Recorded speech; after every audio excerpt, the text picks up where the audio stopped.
This is the Stidger House in Taylorsville, Kentucky. Doesn't look like much right now, but it's actually one of the Civil War's best-kept secrets. This house, built in 1830, is the home of Felix Grundy Stidger, who single-handedly exposed a plot of anti-Union sympathizers.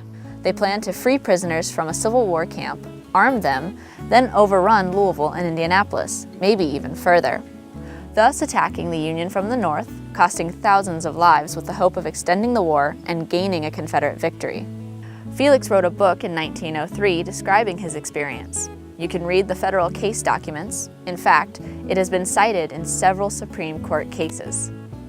In 2007, the History Channel highlighted Stidger in their documentary about Civil War terrorism. Stidger House was listed on the National Register of Historic Places, and it's a race against time to save this historic landmark.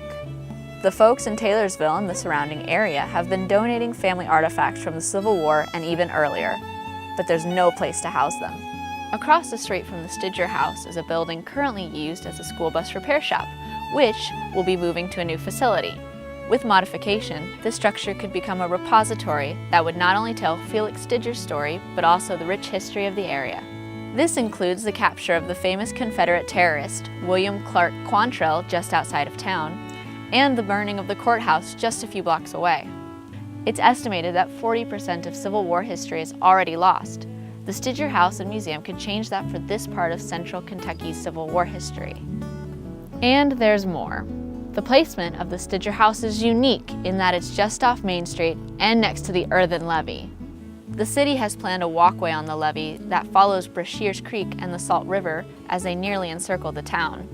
This could become an easy and enjoyable stop for people on that path.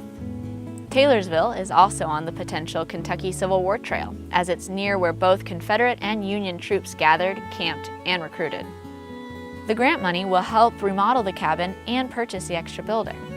Restoring the Stidger House, as well as obtaining and repurposing the building across the street, will draw people to this quaint little town, highlight the culture, and showcase its enormous place in Civil War history.